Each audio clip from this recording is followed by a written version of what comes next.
मित्र, याद है वो 60 और 70 के दशक का दौर, शुरुआती दौर, जब बुधवार को समय रात ठीक 8 बजे हमारे कान जो है वो रेडियो से चिपक जाते थे। शॉर्ट वेव बैंड पर 19, 25, 31 पर सिलोन रेडियो की खोज शुरू हो जाती थी और तब तक लगभग आसपास के भी जो बैंड है वो व्यवधान पहुंचाने के लिए आ जाते थे और खर खर की आवाज के साथ क्या होता था, उस आवाज के साथ चीनी रेडियो भी अपने प्रलाप शुरू कर देते थे। मौसम खराब हो तो अलग बात है साहब, लेकिन उन दिनों यूं ही अचानक से बत्ती ऐन मौके पर नहीं चली जाया करती थी फिल्म स्टाइल में। और ऐसा होता था कि उस दिन एक कार्यक्रम आता था रेडियो पर, बिना का गीतमाला। जी हाँ, जिसके दीवाने सिर्फ देश में ही नहीं विदेशों में भी, सरहद पार भी होते थे। जी हाँ, उन दिनों ना हम किसी के घर जाते थे, ना कोई हमारे घर आता था बुधवार रात 8 बजे। जी हाँ, कोई भी इस कार्यक्रम को मिस ही नहीं करना चाहता था। सरहद पार भी उनके दीवाने थे, सुनते थे उन्हें। उन दिनों चाय के ढाबों पर और पान की दुकानों पर बुधवार रात 8 बजे से 9 बजे के बीच एक स्पेशल भीड़ जमा हुआ करती थी। किस चीज की? बिना का गीतमाला को सुनने की। तो कश्मीर से कन्याकुमारी तक सिर्फ किसकी धूम थी? बिना का गीतमाला की।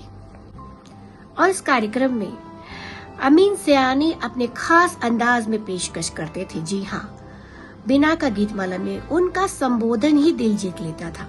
जी हाँ, और ये कहना मुश्किल था कि बिना का गीतमाला कार्यक्रम की पहचान अमीन सयानी से थी या अमीन सयानी की पहचान बिना का गीतमाला से थी।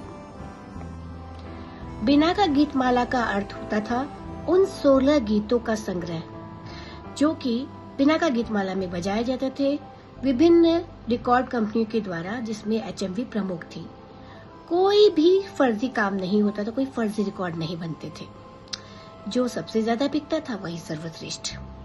याद है अच्छी तरह की कोई गीत तो उस कार्यक्रम में इतना ज्यादा बजता था कि पूरा साल ही कम पड़ जाता था और नए गीतों को या अन्य गीतों को दाखिल होने का अवसर ही नहीं मिलता था। तब एक नया सिस्टम बना कि जो गीत 18 बार किसी पायदान पर चला गया तो उस गीत को सरताज गीत बना दिया जाता था और फिर वर्ष के अंत में एक एनुअल कार्यक्रम होता था जिसमें सारे विभिन्न पायदानों वाले 18 बार जो बजे हैं गीत वो बजाए जाते थे, सरताज गीत, और उसमें जो आखिरी सरताज गीत होता था वही सर्वश्रेष्ठ होता था। अमित सयानी जैसे महान कलाकार को, एंकर को, जिसे सारी दुनिया के रेडियो जॉकी फॉलो करते हैं, उन्हें हमारे चैनल की ओर से विनम्र श्रद्धांजलि।